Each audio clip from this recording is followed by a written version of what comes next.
Yo, what's up? Mga kapulido.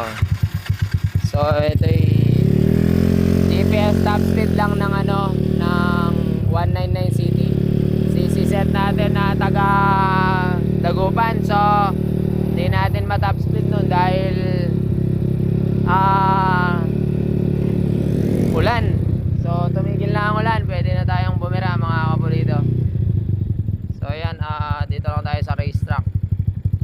Kasi bawal sa San Verde Racetrack, Monteverde Racetrack pala. So ayan, dahil nga sa ulan at di pa niya nakukuha to dahil baha daw sa Dagupan. So nagre-request siya ng top speed. Medyo makulit din Joke lang, peace tayo sir Jello. So subukan lang natin mga kapulido, via GPS lang tayo kung anong kakayanin, yun na yun. So ano lang to, 63 pin 3 stock segunyal, binalance ko lang, MTRT head, tapos stock manifold lang, tapos 28 carburetor lang. Yun lang, baga budget meal lang naman daw. Basta ito yung akala natin merong sira, wala naman pala. So yun, try natin siguro kahit mga 1 km lang. Let's go, lagay ko lang dito sa bulsa.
Yan, wag na nating paligoy-ligoy pa to at lobat na rin cellphone ko, wala nang flash.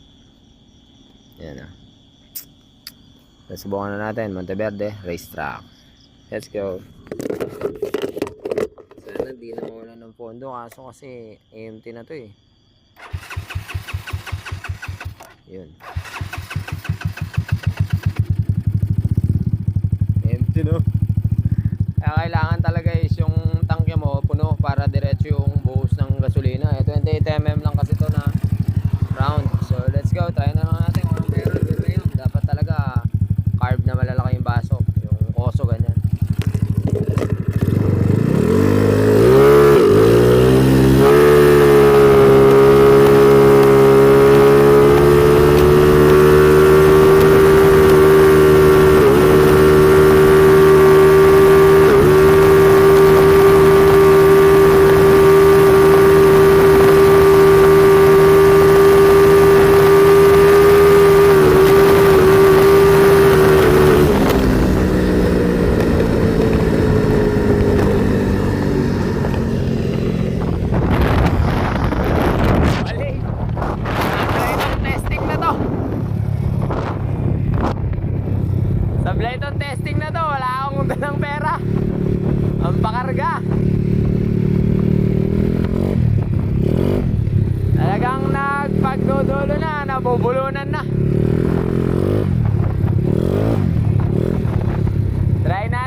karburador. So yun, salamat sa manonood. Minsan kasi wala rin pang abono eh. Pagka kailangan marami yung gasolina, baba rin pag puno. So hanggang dito na lang ating video.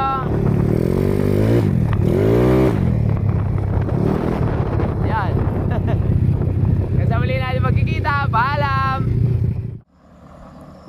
Yo, muli akong nagbalik mga kapulido. So ginawa ko, umuwi ako, tapos pinagasolina ko. Ayan, full tank. Visit na yan. Para hindi na maubusan ng pondo. Para sigurado na humahaba yung oras ko. Nabitin pa ako, nilagyan ko pa ng cellphone holder. Ayan, no? Para makita natin yung gauge. So let's go, may chance na tayo mga kapulido para matapos na tong vlog na to. Madaling araw na. Yo!